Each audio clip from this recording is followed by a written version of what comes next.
ನಮಸ್ಕಾರ ಸ್ನೇಹಿತರೆ. ಟ್ಯಾಕ್ಸ್ ಸದ್ಯ ಈ ದೇಶದಲ್ಲಿ ಭಾರಿ ದೊಡ್ಡ ವಿಚಾರ.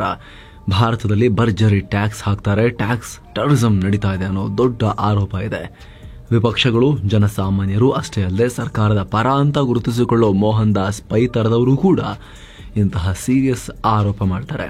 ಭಾರತದಲ್ಲಿ ಟ್ಯಾಕ್ಸ್ ವಿಚಾರದಲ್ಲಿ ನೆಗೆಟಿವಿಟಿ ಈ ರೀತಿ ಸ್ವತಂತ್ರ ಭಾರತ ಹುಟ್ಟಿದಾಗಿನಿಂದಲೂ ಇದೆ. ಟ್ಯಾಕ್ಸ್ ಮಾತ್ರ ಡೆವಲಪ್ಡ್ ಕಂಟ್ರಿ ರೀತಿ ಹಾಕ್ತಾರೆ, ಸರಿಯಾಗಿ ಹಾಕ್ತಾರೆ. ಅದಕ್ಕೆ ಪ್ರತಿಯಾಗಿ ರಿಟರ್ನ್ ಸರ್ವಿಸಸ್ ಮಾತ್ರ ಥರ್ಡ್ ವರ್ಲ್ಡ್ ಕಂಟ್ರೀಸ್ ತರ ಇರುತ್ತೆ ಅಂತ ಕಟು ಟೀಕೆ ಮಾಡಲಾಗುತ್ತೆ. ಹಾಗಾದ್ರೆ ಇದು ಎಷ್ಟು ಸತ್ಯ? ನಿಜಕ್ಕೂ ಬೇರೆ ರಾಷ್ಟ್ರಗಳಿಗೆ ಹೋಲಿಸಿದ್ರೆ ಭಾರತದ ಟ್ಯಾಕ್ಸ್ ಜಾಸ್ತಿನ? ಯಾವ್ಯಾವ ದೇಶ ಎಷ್ಟೆಷ್ಟು ಟ್ಯಾಕ್ಸ್ ಹಾಕ್ತಾರೆ? ಆದಾಯಕ್ಕೂ ಟ್ಯಾಕ್ಸ್ಗೂ ಎಷ್ಟು ಅಂತರ ಇದೆ? ಬನ್ನಿ ಟ್ಯಾಕ್ಸ್ನ ಈ ಮರ್ಮವನ್ನ ಇವತ್ತಿನ ವಿಡಿಯೋದಲ್ಲಿ ನಾವು ಬಯಲು ಮಾಡೋಕೆ ಪ್ರಯತ್ನ ಪಡೋಣ. ಸ್ನೇಹಿತರೆ, ಇನ್ಕಮ್ ಟ್ಯಾಕ್ಸ್ ಸಾಮಾನ್ಯರಿಂದ ಶ್ರೀಮಂತರವರೆಗೂ ಬಹುತೇಕ ಎಲ್ಲರನ್ನೂ ಟಚ್ ಮಾಡಬಹುದಾದ ಸಬ್ಜೆಕ್ಟ್. ಆದರೆ ಭಾರತದಲ್ಲಿ ಹಾಗೆ ಮಾಡಲ್ಲ. ಯಾಕಂದ್ರೆ ಕೇವಲ 3% ಜನ ಮಾತ್ರ ಟ್ಯಾಕ್ಸ್ ಕಟ್ಟೋದು. ಹೆಚ್ಚು ಕಮ್ಮಿ 6% ಜನ ಫೈಲ್ ಮಾಡ್ತಾರೆ. ಅದರಲ್ಲೂ ಕೂಡ ಟ್ಯಾಕ್ಸ್ ಕಟ್ಟೋರು ಕರೆಕ್ಟಾಗಿ ಹಿಡಿದಾಗ 3% ಮಾತ್ರ. ಆದರೂ ಕೂಡ ಭಾರತದಲ್ಲಿ ಇನ್ಕಮ್ ಟ್ಯಾಕ್ಸ್ ಅನ್ನೋದು ಯಾವಾಗಲೂ ಹಾಟ್ ಟಾಪಿಕ್. ಯಾಕಂದ್ರೆ ಜಾಸ್ತಿ ವೋಕಲ್ ಆಗಿ ಮಾತನಾಡೋ, ಸೋಷಿಯಲ್ ಮೀಡಿಯಾದಲ್ಲಿ ಈ ತರ ವೇವ್ಸ್ ಅನ್ನ ಕ್ರಿಯೇಟ್ ಮಾಡೋ ಮಿಡಲ್ ಕ್ಲಾಸ್ ಮತ್ತು ಅಪರ್ ಮಿಡಲ್ ಕ್ಲಾಸ್ನವರಿಗೆ ಈ ಟ್ಯಾಕ್ಸ್ ಬರೆ ಜಾಸ್ತಿ ಬೀಳುತ್ತೆ. ಅವರು ಜಾಸ್ತಿ ಓಪನ್ ಆಗಿ ಕ್ರಿಟಿಸೈಸ್ ಮಾಡ್ತಾರೆ, ನರೇಟಿವ್ ಬಿಲ್ಡ್ ಆಗುತ್ತೆ. ಹಾಗಾಗಿ ಯಾವಾಗಲೂ ಇದು ಹಾಟ್ ಟಾಪಿಕ್. ಇತ್ತೀಚಿನ ದಿನಗಳಲ್ಲಿ ಟ್ಯಾಕ್ಸ್ ವಿಚಾರಕ್ಕೆ ಸಂಬಂಧಪಟ್ಟಂತೆ ಚರ್ಚೆ ಜಾಸ್ತಿನೇ ಆಗಿದೆ. ವಿಪಕ್ಷಗಳಂತೂ ಟ್ಯಾಕ್ಸ್ ವಿಚಾರದಲ್ಲಿ ನಿರಂತರವಾಗಿ ಕೇಂದ್ರ ಸರ್ಕಾರದ ಮೇಲೆ ದಾಳಿ ಮಾಡ್ತಿವೆ. ದಿಲ್ಲಿ ಚುನಾವಣೆಯಲ್ಲಿ ಆಪ್ ಮುಖ್ಯಸ್ಥ ಕೇಜ್ರಿವಾಲ್ ರಂತೂ ಟ್ಯಾಕ್ಸ್ನ ತಮ್ಮ ಪ್ರಚಾರದ ಮುಖ್ಯ ವಿಚಾರ ಮಾಡಿಕೊಂಡಿದ್ದಾರೆ. IMFನ ಮಾಜಿ ಡೈರೆಕ್ಟರ್ ಸುರ್ಜಿತ್ ಬಲ್ಲಾ ಕೂಡ ನಾವು ವಿಪರೀತ ಟ್ಯಾಕ್ಸ್ ಹಾಕ್ತಾ ಇದೀವಿ ಆಸ್ ಎ ನೇಷನ್ ಅಂತ ಹೇಳಿದ್ದಾರೆ. ಅದರ ಬೆನ್ನಲ್ಲೇ ಈಗ ಇನ್ಫೋಸಿಸ್ನ ಮಾಜಿ CFO Mohandas Pai tax ಭಯೋತ್ಪಾದನೆಯಿಂದ ಮಿಡಲ್ ಕ್ಲಾಸ್ ಸಿಟ್ಟಿಗೆದ್ದಿದೆ, ತೆರಿಗೆ ಅಧಿಕಾರಿಗಳಂತೂ ಸುಲಿಗೆ ಕೋರರಂತೆ ವರ್ತಿಸ್ತಾರೆ ಅಂತ ಹೇಳಿದ್ದಾರೆ. ಇದರಲ್ಲಿ ಸ್ವಲ್ಪ ಸತ್ಯ ಇದೆ. ಸರ್ಕಾರಿ ಅಧಿಕಾರಿಗಳಂತ ಕೂತಿರೋರು ದೊಡ್ಡ ಲಾರ್ಡ್ಗಳ ತರ ಬಿಹೇವ್ ಮಾಡ್ತಾ ಕಸ್ಟಮರ್ ಸರ್ವಿಸ್ ತರ ಬಿಹೇವ್ ಮಾಡಬೇಕು ಅನ್ನೋದನ್ನ ಮರೆತು ಒಳ್ಳೆ ದಾಳಿಕೋರರಂತೆ ಬಿಹೇವ್ ಮಾಡ್ತಿರೋ ಎಕ್ಸಾಂಪಲ್ಸ್ ಕೂಡ ಇದೆ ತೆರಿಗೆದಾರರ ಮೇಲೆ. ಹಾಗಾಗಿ ಎಲ್ಲ ವಿಚಾರ ದೇಶದಲ್ಲಿ ಕೋಲಾಹಲಕ್ಕೆ ಕಾರಣ ಆಗ್ತಾ ಇದೆ. ಯಾವ ದೇಶ ಎಷ್ಟು ಟ್ಯಾಕ್ಸ್ ಹಾಕುತ್ತೆ? ಸ್ನೇಹಿತರೆ, ಸಾಮಾನ್ಯವಾಗಿ ದೇಶಗಳ ತೆರಿಗೆ ದರವನ್ನು ಕಂಪೇರ್ ಮಾಡುವಾಗ ಆ ದೇಶದಲ್ಲಿ ಹೈಯೆಸ್ಟ್ ಟ್ಯಾಕ್ಸ್ ಮಾರ್ಜಿನ್ ಎಷ್ಟಿದೆ ಅಂತ ನೋಡ್ತಾರೆ. ಸೊ ಆ ತರ ನೋಡಿದಾಗ ಭಾರತದಲ್ಲಿ 39% ಟ್ಯಾಕ್ಸ್ ಮಾರ್ಜಿನ್ ಇದೆ. ಅದೇನ್ರಿ ಹೈಯೆಸ್ಟ್ ಟ್ಯಾಕ್ಸ್ ಬ್ರಾಕೆಟೇ 30%, ಅಂತದ್ರಲ್ಲಿ 39% ಎಲ್ಲಿಂದ ಬಂತು ಅಂತ ಕೇಳಬಹುದು. ಆದರೆ ಸ್ನೇಹಿತರೆ, ಇದರಲ್ಲಿ ಸರ್ಚಾರ್ಜ್, ಸೆಸ್ ಎಲ್ಲ ಸೇರಿ 39% ಆಗಿಬಿಡುತ್ತೆ. ಈ ಪಟ್ಟಿಯಲ್ಲಿ ಭಾರತ 35ನೇ ಸ್ಥಾನದಲ್ಲಿ ಬರುತ್ತೆ. Finland, Japan, Denmark, Austria, Sweden, Israel, Netherland, Spain ಇವೆಲ್ಲ ಟಾಪ್ ತೆರಿಗೆದಾರ ರಾಷ್ಟ್ರಗಳು. ಇಲ್ಲೆಲ್ಲ 50% ವರೆಗೂ ಹೈಯೆಸ್ಟ್ ಟ್ಯಾಕ್ಸ್ ಬ್ರಾಕೆಟ್ ಬಂದ್ಬಿಡುತ್ತೆ. ಉಳಿದಂತೆ ಚೀನಾ, ಆಸ್ಟ್ರೇಲಿಯಾ ಕೂಡ ನಮಗಿಂತ ಮೇಲಿವೆ. ಇಲ್ಲೆಲ್ಲ 45% ವರೆಗೂ ಟ್ಯಾಕ್ಸ್ ಹಾಕ್ತಾರೆ. ಆದರೆ ಅಮೆರಿಕ, ಸಿಂಗಾಪುರ್ನಲ್ಲಿ ನಮಗಿಂತ ಕಮ್ಮಿ ಟ್ಯಾಕ್ಸ್ ಇದೆ. ಅಮೆರಿಕದಲ್ಲಿ 37% ಟ್ಯಾಕ್ಸ್ ಹಾಕ್ತಾರೆ. ಸಿಂಗಾಪುರ್ನಲ್ಲಿ 24% ಟ್ಯಾಕ್ಸ್ ಇದೆ. ಅತ್ತ ದೇಶಗಳ GDPಗೆ ತೆರಿಗೆ ಆದಾಯ ಕಂಪೇರ್ ಮಾಡಿದಾಗಲೂ ಕೂಡ ಹೆಚ್ಚು ಕಡಿಮೆ ನಾವು ಅಮೆರಿಕದಷ್ಟೇ ಇದ್ದೀವಿ. ನಮ್ಮ ದೇಶದಲ್ಲಿ ಕಲೆಕ್ಟ್ ಆಗ್ತಿರೋ ತೆರಿಗೆ ಆದಾಯ ನಮ್ಮ GDPಯ 12% ಇದೆ. ಕೆನಡಾ, ಅಮೆರಿಕ, ಸಿಂಗಾಪುರ್ಗಳ ಟ್ಯಾಕ್ಸ್ ಟು GDP ರೇಷಿಯೋ ಕೂಡ ಹೆಚ್ಚು ಕಮ್ಮಿ 12% ಇದೆ. ಇನ್ಫ್ಯಾಕ್ಟ್ ಇದೇ ವಿಚಾರ ಇಟ್ಕೊಂಡು ಸುರ್ಜಿತ್ ಬಲ್ಲಾ ಸರ್ಕಾರದ ಮೇಲೆ ವಾಗ್ದಾಳಿ ಮಾಡಿದ್ರು. ನಮ್ಮ ತೆರಿಗೆ GDP ರೇಷಿಯೋ ಯಾಕೆ ಅಮೆರಿಕ, ದಕ್ಷಿಣ ಕೊರಿಯಾ ಲೆವೆಲ್ಗಿದೆ? ಯಾಕೆ? ಆರ್ಥಿಕವಾಗಿ ಅವರು ನಮಗಿಂತ 10 ಪಟ್ಟು ದೊಡ್ಡ ಶ್ರೀಮಂತ ರಾಷ್ಟ್ರಗಳು. ಅವ್ರು ಹೇರಿದಷ್ಟು ತೆರಿಗೆ ನಾವು ಹೇರಿದ್ರೆ ಹೇಗೆ ಅಂತ ಪ್ರಶ್ನೆ ಮಾಡಿದ್ರು. ಎಸ್ ಸ್ನೇಹಿತರೆ, ಸುರ್ಜಿತ್ ಬಲ್ಲಾ ಹೇಳೋದು ಕೂಡ ಸರಿ ಇದೆ.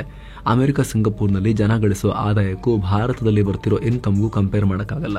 ಹೀಗಾಗಿ ವಾಸ್ತವ ಚಿತ್ರಣ ಸಿಗಬೇಕು ಅಂದ್ರೆ ನಾವು ಟ್ಯಾಕ್ಸ್ ರೇಟ್ನ ಇಂಡಿವಿಜುವಲ್ ಆಗಿ ನೋಡೋಕ್ಕಾಗಲ್ಲ. ಕೇವಲ GDPಗೆ ಅಷ್ಟೇನು ಕಂಪೇರ್ ಮಾಡೋಕ್ಕಾಗಲ್ಲ. ದೇಶದ ತಲಾ ಆದಾಯಕ್ಕೆ ಹೋಲಿಸಿ ನೋಡಬೇಕು. ಆದರೆ ಆ ತರ ನೋಡಿದಾಗ ಬಲ್ಲಾ ಅವರ ಹೇಳಿಕೆಗೆ ಭಿನ್ನವಾದ ಅಂಕಿಅಂಶಗಳು ಸಿಗ್ತವೆ. ಇನ್ನು ಸ್ನೇಹಿತರೆ, ವರದಿಯಲ್ಲಿ ಮುಂದುವರಿಯೋಕ್ಕಿಂತ ಮುಂಚೆ 7 ಸ್ಯಾಂಡ್ಸ್ ಟೂರಿಸಂ ಕಂಪನಿ ಕಾಶಿ, ಅಯೋಧ್ಯೆಗೆ ಮತ್ತೊಂದು ಟ್ರಿಪ್ ಆಯೋಜನೆ ಮಾಡಿದೆ. ಬೆಸ್ಟ್ ಆಫರ್ ಪ್ರೈಸ್ 39,500 ರೂಪಾಯಿ ಮಾತ್ರ. ಕಾಶಿ, ಅಯೋಧ್ಯೆ, ತ್ರಿವೇಣಿ ಸಂಗಮ, ಗಯಾ, ಬೋಧ್ ಗಯಾ ಎಲ್ಲ ಕಡೆ ಹೋಗೋದಿರುತ್ತೆ. 4 ನೈಟ್ 5 ಡೇಸ್ ಟ್ರಿಪ್ ಇದು. ಈ ಪ್ಯಾಕೇಜ್ ನಲ್ಲಿ ಫ್ಲೈಟ್ ಟಿಕೆಟ್ಸ್, 3 ಸ್ಟಾರ್ ಹೋಟೆಲ್ ನಲ್ಲಿ ಸ್ಟೇ, ಆಲ್ ಮೀಲ್ಸ್, ದರ್ಶನ, AC ಟ್ರಾನ್ಸ್ಪೋರ್ಟ್ ವ್ಯವಸ್ಥೆ, boating, auto charges, 24/7 tour manager ಸೌಲಭ್ಯ ಹಾಗೂ ಹಿರಿಯ ನಾಗರಿಕರಿಗೆ ವಿಶೇಷ ಆರೈಕೆ ಎಲ್ಲ ಇರುತ್ತೆ. ಹೊರಡೋ ದಿನ 9 ಮಾರ್ಚ್ 2025. ಕೆಲವೇ ಸೀಟುಗಳು ಲಭ್ಯ. ಆಸಕ್ತರು ಈ ನಂಬರ್ಗೆ ಕಾಲ್ ಮಾಡಿ ನಿಮ್ಮ ಸೀಟನ್ನ ಕೂಡ ಬುಕ್ ಮಾಡಿ. ಈಗ ವರದಿಯಲ್ಲಿ ಮುಂದುವರಿಯೋಣ. ಆದಾಯ ತೆರಿಗೆ ಹೋಲಿಕೆ. ಸ್ನೇಹಿತರೆ, ಆದಾಯಕ್ಕೆ ತೆರಿಗೆಯನ್ನ ಹೋಲಿಕೆ ಮಾಡಬೇಕಾದ್ರೆ ನಾವು ಈ ಚಾರ್ಟ್ ನ ಗಮನಿಸಬೇಕು. ಇದರಲ್ಲಿ GDPಯಲ್ಲಿ ತೆರಿಗೆ ಪ್ರಮಾಣ ಎಷ್ಟಿದೆ ಅನ್ನೋದು ಹಾಗೂ ಪರ್ ಕ್ಯಾಪಿಟಲ್ GDP ಎರಡನ್ನೂ ಹೋಲಿಸಲಾಗಿದೆ. ಅಂದರೆ ಜನರ ಇನ್ಕಮ್ಗೆ ಅಥವಾ ತಲಾ ಆದಾಯಕ್ಕೆ ತಕ್ಕಂತೆ ದೇಶಗಳು ಎಷ್ಟು ತೆರಿಗೆಯನ್ನು ಕಲೆಕ್ಟ್ ಮಾಡ್ತಿವೆ ಅನ್ನೋದನ್ನು ತೋರಿಸಲಾಗಿದೆ. ಇದರಲ್ಲಿ ನೀವು ನೋಡಬಹುದು, ನಾವು ಬಹಳ ಕೆಳಗಿದ್ದೀವಿ. ಚೀನಾ, ಜಪಾನ್, ದಕ್ಷಿಣ ಕೊರಿಯಾ, ಅಮೆರಿಕ, ಬ್ರೆಜಿಲ್, ಫ್ರಾನ್ಸ್ ಇವರೆಲ್ಲ ನಮಗಿಂತ ತುಂಬ ಮೇಲಿದ್ದಾರೆ. ನಾವು ಆ ದೇಶಗಳಿಗಿಂತ ಕೆಳಗಿದ್ದೀವಿ. ಕೇವಲ ಸೌದಿ ಅರೇಬಿಯಾ ಒಂದು ನಮಗಿಂತ ಕೆಳಗಿದೆ. ಯಾಕಂದರೆ ಸೌದಿ ಬಳಿ ತೈಲ ಇದೆ, ತೆರಿಗೆ ಮೇಲೆ ಡಿಪೆಂಡ್ ಆಗಬೇಕಾಗಿಲ್ಲ. ಇದರ ಅರ್ಥ ನಮ್ಮ ದೇಶದ ತಲಾ ಆದಾಯಕ್ಕೆ ಹೋಲಿಸಿದ್ರೆ ನಾವು ತುಂಬ ಏನು ತೆರಿಗೆ ವಿಧಿಸ್ತಾ ಇಲ್ಲ. ಪರ್ಚೇಸಿಂಗ್ ಪವರ್ ಪ್ಯಾರಿಟಿ ಲೆಕ್ಕದಲ್ಲೂ ಕೂಡ ನಮ್ಮ ಇನ್ಕಮ್ ಟ್ಯಾಕ್ಸ್ ಚೀನಾ, ಜರ್ಮನಿ, ಕೆನಡಾಗಿಂತ ತುಂಬ ಕಮ್ಮಿ ಇದೆ. ಹೀಗಾಗಿ ಭಾರತದಲ್ಲಿ ಆ ರಾಷ್ಟ್ರಗಳಿಗಿಂತ ಜಾಸ್ತಿ ಟ್ಯಾಕ್ಸ್ ಹಾಕ್ತಾ ಇಲ್ಲ. ಮತ್ತೆ ಯಾಕೆ ಟ್ಯಾಕ್ಸ್ ಅಂದ್ರೆ ಎಷ್ಟೊಂದು ಗಲಾಟೆ ಆಗುತ್ತೆ ಭಾರತದಲ್ಲಿ ಅಂತ ಕೇಳಿದ್ರೆ ಅದಕ್ಕೆ ಒಂದಷ್ಟು ಕಾರಣಗಳಿವೆ. ಮೊದಲನೇದು, ನಮ್ಮಲ್ಲಿ ಕಲೆಕ್ಟ್ ಆಗ್ತಿರೋ ತೆರಿಗೆ ಪ್ರಮಾಣ ತುಂಬಾ ಕಮ್ಮಿ. ಕೇಂದ್ರ ಸರ್ಕಾರ 80% ಟ್ಯಾಕ್ಸ್ ಹಣದಿಂದಲೇ ಕೆಲಸ ಮಾಡ್ತಿದೆ. ಈ ಪಟ್ಟಿಲಿ ನಾವು 3ನೇ ಸ್ಥಾನದಲ್ಲಿದ್ದೀವಿ. ಇದರರ್ಥ ನಮ್ಮ ಸರ್ಕಾರ ಟ್ಯಾಕ್ಸ್ ಮೇಲೆನೆ ಡಿಪೆಂಡ್ ಆಗಿದೆ. ಆದರೆ ಈ ಟ್ಯಾಕ್ಸ್ ಹೋಗೋದು ಮಾತ್ರ ಕೆಲವು ವ್ಯಕ್ತಿಗಳಿಂದ. ನೇರ ತೆರಿಗೆ, ಪರೋಕ್ಷ ತೆರಿಗೆ ಎರಡು ಈಕ್ವಲ್ ಆಗಿ ಅದರಲ್ಲಿ ಕಾಂಟ್ರಿಬ್ಯೂಟ್ ಮಾಡ್ತಾ ಇದ್ದಾವೆ. ಆದರೆ ನೇರ ತೆರಿಗೆ, ಡೈರೆಕ್ಟ್ ಟ್ಯಾಕ್ಸ್, ಇನ್ಕಮ್ ಟ್ಯಾಕ್ಸ್ ಕಟ್ತಿರೋದು, ಕರೆಕ್ಟಾಗಿ ಕೇಳಿಸ್ಕೊಳ್ಳಿ, 140 ಕೋಟಿ ಜನರಲ್ಲಿ 2-3% ಜನ ಮಾತ್ರ. 5-6% ಜನ ಇನ್ಕಮ್ ಟ್ಯಾಕ್ಸ್ ರಿಟರ್ನ್ಸ್ ಅನ್ನ ಫೈಲ್ ಮಾಡ್ತಿರೋದೇ 5-6% ಜನ, ಜಸ್ಟ್ 5-6% ಲೆಕ್ಕ ಕೊಡ್ತಿರೋದು ಸರ್ಕಾರಕ್ಕೆ. ಅದರಲ್ಲಿ ರಿಫಂಡ್ ಎಲ್ಲ ತಗೊಳ್ತಾರೆ ತುಂಬ ಜನ. ಕರೆಕ್ಟಾಗಿ ಟ್ಯಾಕ್ಸ್ ಕಟ್ತಿರೋದೇ ಜಸ್ಟ್ 2-3% ಮಾತ್ರ. ಅವ್ರಿಗೆ ಸಿಕ್ಕಾಪಟ್ಟೆ ಹಿಂಸೆ ಆಗ್ತಿದೆ. ನಾವು ದುಡ್ದಿದ್ದೆಲ್ಲ ತಗೊಂಡು ಹೋಗ್ತಿದಾರಲ್ಲ ಅನ್ನೋ ಫೀಲಿಂಗ್ ಅವ್ರಿಗೆ ಬರ್ತಾ ಇದೆ. ಯಾಕಂದರೆ ಕಮ್ಮಿ ಜನರನ್ನ ಸಿಕ್ಕಾಪಟ್ಟೆ ಹಿಂಡಲಾಗ್ತಿದೆ ಅನ್ನೋ ವಿಚಾರ. ಇದನ್ನು ಇಡೀ ದೇಶಕ್ಕೆ ಆವರೇಜ್ ಮಾಡಿದಾಗ ಬೇರೆ ರಾಷ್ಟ್ರಗಳಿಗಿಂತ ನಮ್ಮಲ್ಲಿ ಕಮ್ಮಿ ಇದೆ ಅಂತ ಅನ್ಸುತ್ತೆ. ಆದರೆ ಕಟ್ತಿರೋದು ಇಲ್ಲಿ ಬರೀ 2-3% ಜನ ಮಾತ್ರ. ಸೊ ಇಡೀ ದೇಶ ನಡೆಸೋಕೆ 2-3% ಜನರನ್ನ ದೊಡ್ಡ ದೊಡ್ಡ ತೆರಿಗೆ ಹಾಕಿ ಹಿಂಡ್ತಿರೋದ್ರಿಂದ ಇಷ್ಟು ಓಕಲ್ ಆಗಿ ಆ middle class, upper middle class ಮತ್ತು ವೆಲ್ದಿ ಕ್ಲಾಸ್ನವರು ಬೈತಾ ಇದ್ದಾರೆ. ಮೊನ್ನೆಯೊಬ್ಬರು ಫಿನ್ಟೆಕ್ ಇನ್ಫ್ಲುಯೆನ್ಸರ್ ಸೋಷಿಯಲ್ ಮೀಡಿಯಾದಲ್ಲಿ ಹಾಕೊಂಡಿದ್ರು, ಪಂಜಾಬ್ನಂಥ ರಾಜ್ಯಗಳಲ್ಲಿ ಶ್ರೀಮಂತ ರೈತರು 100 ಎಕರೆ ಜಾಗ ಹಿಡ್ಕೊಂಡು UP, ಬಿಹಾರ್ನಿಂದ ಟ್ರೈನಲ್ಲಿ ಕಾರ್ಮಿಕರನ್ನು ಹಾಕೊಂಡು ಹೋಗಿ ಕೋಟಿಗಟ್ಟಲೆ ಆದಾಯ ಗಳಿಸ್ತಿರುವಂಥ ಮೆಗಾ ರೈತರಿದ್ದಾರೆ ಪಂಜಾಬ್ನಲ್ಲಿ. 5 ಕೋಟಿ ರೂಪಾಯಿವರೆಗೆ ಆದಾಯ ಪಡೆದರೂ ಕೂಡ ಅಗ್ರಿಕಲ್ಚರಲ್ ಇನ್ಕಮ್ ಅಂತ ₹1 ಟ್ಯಾಕ್ಸ್ ಇಲ್ಲ ಅವರಿಗೆ. ಇನ್ಕಮ್ ಟ್ಯಾಕ್ಸೇ ಇಲ್ಲ ಆ ಕೃಷಿ ಇನ್ಕಮ್ ಮೇಲೆ. ಆದರೆ ಒಬ್ಬ ಸಾಮಾನ್ಯ ವ್ಯಕ್ತಿ ಲೋನ್ ಮಾಡಿಕೊಂಡು, ಎಜುಕೇಷನ್ ಮುಗಿಸ್ಕೊಂಡು, EMI ಕಟ್ಕೊಂಡು, ಮನೆ ಬಾಡಿಗೆ ಕಟ್ಕೊಂಡು, PG ರೆಂಟ್ ಕಟ್ಕೊಂಡು, ಅಪ್ಪ ಅಮ್ಮನಿಗೆ ಅವ್ರನ್ನ ಸಾಕೊಂಡು ಒಬ್ಬನೇ ದುಡಿತಿರ್ತಾನೆ. ಅದೇನೋ ಒಂದು ಇಂಜಿನಿಯರಿಂಗ್ ಮುಗಿಸಿನೋ ಏನೋ ಒಂದು ಮುಗಿಸಿ ಆತ ಒಂದು ಜಾಬ್ ತಗೊಂಡು ಒಂಚೂರು ಚೆನ್ನಾಗಿ ಟ್ಯಾಲೆಂಟ್ ಇತ್ತು ಅಂತ ಹೇಳಿ ಒಂದು 15 ಲಕ್ಷನೋ 30 ಲಕ್ಷನೋ ಆತ ಆದಾಯ ಗಳಿಸ್ದ ವರ್ಷಕ್ಕೆ ಅಂತ ಹೇಳಿದ್ರೆ ಅದರಲ್ಲಿ 6-7 ಲಕ್ಷ ರೂಪಾಯಿ ತೆರಿಗೆ ಕಟ್ಟಬೇಕಾಗುತ್ತೆ. 30% ಬ್ರಾಕೆಟ್ ತಗೋಬಾ ಅಂತ ಕಟ್ ಮಾಡ್ಕೊಂಡು ಸ್ಯಾಲರಿ ಕಟ್ ಮಾಡ್ಕೊಂಡು ಆಮೇಲೆ ಸ್ಯಾಲರಿ ಕೊಡ್ತಾರೆ. ಕೇವಲ ಶ್ರೀಮಂತ ರೈತರಷ್ಟೇ ಅಲ್ಲ, ಬಿಸ್ನೆಸ್ನಿಂದ 10 ಕೋಟಿ ಆದಾಯ ಬಂದರೂ ಕೂಡ ಆ ಉದ್ಯಮಿ 5 ಕೋಟಿ ರೂಪಾಯಿನ ಸ್ಯಾಲರಿದಾರನಿಗಿಂತ ಕಮ್ಮಿ ಟ್ಯಾಕ್ಸ್ ಕಟ್ತಾರೆ. ಹೀಗೆ ಇನ್ಕಮ್ ಟ್ಯಾಕ್ಸ್ ನಲ್ಲಿ ಸಾಕಷ್ಟು ಲೂಪ್ ಹೋಲ್ಸ್ ಇರೋದ್ರಿಂದ ಡೈರೆಕ್ಟ್ ಇನ್ಕಮ್ ಟ್ಯಾಕ್ಸ್ ಕಟ್ತಿರೋ ಆ 2-3% ಜನ ಇದಾರಲ್ಲ, ಅವ್ರು ರೊಚ್ಚಿಗೆದ್ದಿದ್ದಾರೆ, ಓಪನ್ ಆಗಿ ಮಾತಾಡ್ತಿದ್ದಾರೆ. ಜೊತೆಗೆ ಮಧ್ಯಮ ವರ್ಗದ ಆದಾಯದಿಂದ ಕೇವಲ ಇನ್ಕಮ್ ಟ್ಯಾಕ್ಸ್ ಅಷ್ಟೇ ಕಟ್ಟಾಗಲ್ಲ, ಇನ್ಫ್ಲೇಷನ್ ಕೂಡ ದೊಡ್ಡ ಫ್ಯಾಕ್ಟರ್. 4-5% ಇದರಿಂದಲೂ ಪೆಟ್ಟು ಬೀಳುತ್ತೆ. ಹೀಗಾಗಿ ಜನ ಟ್ಯಾಕ್ಸ್ ಅಂದ್ರೆ ಭಾರಿ ಪ್ರತಿರೋಧವನ್ನ ತೋರಿಸ್ತಾರೆ. ಜೊತೆಗೆ ಭಾರತೀಯರು ದೊಡ್ಡ ಪ್ರಮಾಣದಲ್ಲಿ ಇನ್ಕಮ್ ಟ್ಯಾಕ್ಸ್ ಕಟ್ಟದೇ ಇರಬಹುದು, ಬರೀ 2-3% ಇರಬಹುದು. ಇವರಿಗೆಲ್ಲ ಇಂಡೈರೆಕ್ಟ್ ಟ್ಯಾಕ್ಸ್ ಇದೆಯಲ್ಲ, ಪರೋಕ್ಷ ತೆರಿಗೆ, GST, ಅಲ್ಲಿ ಎಲ್ಲರೂ ಸಿಕ್ಕಾಕೊಂಡೇ ಹಾಕೊಳ್ತಾರೆ. ಅದು ಬಿಟ್ಟರೆ ಅಬಕಾರಿ ತೆರಿಗೆ, ಪೆಟ್ರೋಲ್ ಡೀಸೆಲ್ ಮೇಲಿನ ತೆರಿಗೆ, ಅಲ್ಲೆಲ್ಲ ಸಿಕ್ಕಾಕೊಂಡೇ ಹಾಕೊಳ್ತಾರೆ. ಅದ್ರ ಬಗ್ಗೆ ಕೂಡ ಸಿಟ್ಟಿಟ್ಕೊಂಡಿದ್ದಾರೆ ನಮ್ಮ ಜನ. ಓಕೆ, ಇದೆಲ್ಲ ಆದ್ಮೇಲೆ ದೊಡ್ಡ ಪ್ರಾಬ್ಲಮ್ ಏನ್ ಗೊತ್ತಾ ನಮ್ಮ ದೇಶದ ಜನಕ್ಕೆ? ಸಿಟ್ಟಿರೋದು ಯಾಕೆ ಗೊತ್ತಾ? ಇದು ಜಸ್ಟಿಫೈಡ್, ಸರಿಯಾಗಿದೆ. ಅದು ಏನು ಅಂತ ಹೇಳ್ತೀವಿ. ನಾವಿಷ್ಟೆಲ್ಲ ಕಷ್ಟಪಟ್ಟು ದುಡಿದನ್ನ ದೊಡ್ಡದಾಗಿ ಬಂದು ತಗೊಂಡೋಗ್ತಿರಲ್ಲ ಟ್ಯಾಕ್ಸ್ ಅಂತ ಹೇಳಿ, ಅದು ಕೂಡ ನಿಮ್ಮ ಲ್ಯಾಂಗ್ವೇಜ್ ಹೆಂಗಿರುತ್ತೆ ಅಂತ ಹೇಳಿದ್ರೆ ಒಳ್ಳೆ ಉಗ್ರರನ್ನ ಸೆರೆ ಹಿಡಿಯೋಕೆ ಬರ್ತಿರೋರ ಥರ ಬಿಹೇವ್ ಮಾಡ್ತೀರಿ. ಆಯಿತು, ಆ ರೀತಿ ಏನಾನ ಮಾಡಿ ತಗೊಂಡು ಹೋಗ್ತೀರಿ. ತಗೊಂಡು ಹೋಗಿ ಅದನ್ನು ಹೇಗೆ ಯೂಸ್ ಮಾಡ್ತೀರಿ? ತೆರಿಗೆ ಹಣವನ್ನು ಸದ್ವಿನಿಯೋಗ ಮಾಡ್ತೀರಾ ಅನ್ನೋ ಪ್ರಶ್ನೆಯನ್ನು ನಮ್ಮ ಜನ ಕೇಳ್ತಿದ್ದಾರೆ. ಯಾವ ಕಾರಣಕ್ಕೂ ಇಲ್ಲ, ಈ ದೇಶದಲ್ಲಿ ತೆರಿಗೆ ಹಣದ ಸದ್ವಿನಿಯೋಗ ಆಗ್ತಾ ಇಲ್ಲ. ಯಾವಾಗ 1% ಕೂಡ ಲೀಕ್ ಆಗ್ತಾ ಇಲ್ಲ, ಮೋಸ ಆಗ್ತಿಲ್ಲ, ಭ್ರಷ್ಟಾಚಾರ ಆಗ್ತಿಲ್ಲ, ಆವಾಗ ಒಪ್ಕೊಳ್ತೀವಿ ನಾವು ಸದ್ವಿನಿಯೋಗ ಆಗ್ತಾ ಇದೆ ಅಂತ. ಇವಾಗಂತೂ ಯಾವ ಪರಿ ಭ್ರಷ್ಟಾಚಾರ ಇದೆ ಅಂತ ಹೇಳಿದ್ರೆ, ನೀವೊಂದು ಬೈಕ್ ತಗೊಂಡು, ಸೈಕಲ್ ತಗೊಂಡು, ಅಥವಾ ಒಂದು ಆಟೋ ಹೊತ್ಕೊಂಡು, ಕಾರ್ ಹೊತ್ಕೊಂಡು ಬೆಂಗಳೂರಲ್ಲಿ ಒಂದು ರೌಂಡ್ ಹೊಡೀರಿ ಸಾಕು. ಎಷ್ಟು ಕಡೆ ಎಂಥ ದಟ್ಟ ದಾರಿದ್ರ್ಯದ ಬೌದ್ಧಿಕ ದಿವಾಳಿತನವನ್ನು ನಮ್ಮವ್ರು ತೋರಿಸಿದ್ದಾರೆ ಗೊತ್ತಾಗುತ್ತೆ. ಒಂದು ಕಡೆಯಿಂದ ಒಬ್ಬರು ರೋಡ್ ಹಾಕ್ತಿರ್ತಾರೆ, ಇನ್ನೊಬ್ರು ಒಡೆದು ಹಾಕ್ತಿರ್ತಾರೆ. ಡಿವೈಡರ್ಗಳು ಸರಿ ಇರುತ್ತೆ, ಡಿವೈಡರ್ ರೋಡ್ ಮಧ್ಯೆ ಡಿವೈಡರ್ ಇರುತ್ತಲ್ಲ, ಸರಿ ಇರುತ್ತೆ.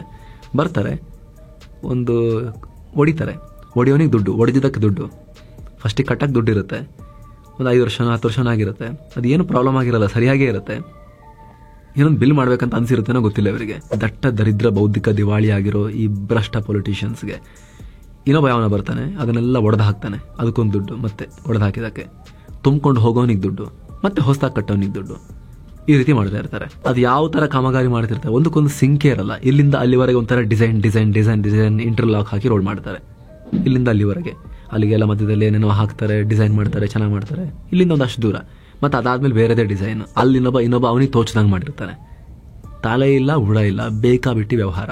ಅಷ್ಟೆಲ್ಲ ಮಾಡಿ ಇನಾಗ್ರೇಷನ್ಗಿಂತ ಮುಂಚೆ ಇನ್ನೊಬ್ಬ ಬಂದು ಅಗದು ಗುಂಡಿ ಮಾಡಿಬಿಟ್ಟು ಅವನೇನೋ ಪೈಪ್ ಹಾಕ್ತಿರ್ತಾನೆ. ಅದಕ್ಕೆ ಮತ್ತೆ ರಿಪೇರಿ ಕೆಲಸ. ಇದನ್ನ ನಮ್ಮ ದೇಶದ ಪೊಲಿಟಿಷಿಯನ್ಸ್ ಮತ್ತು ಅಧಿಕಾರಿಗಳು ಸೇರ್ಕೊಂಡು ಮಾಡ್ತಿದ್ದಾರೆ. ದೇಶವನ್ನ ಲೂಟಿ ಮಾಡ್ತಾ ಇದ್ದಾರೆ. ಎಷ್ಟೇ ತೆರಿಗೆ ಕಟ್ಟಿದ್ರು ಮತ್ತದೇ ಗುಂಡಿ ಬಿದ್ದಿರೋ ರಸ್ತೆಗಳು, ಪಾಳು ಬಿದ್ದ ಶಾಲೆಗಳು, ವೈದ್ಯರಿಲ್ಲದ ಆಸ್ಪತ್ರೆಗಳು.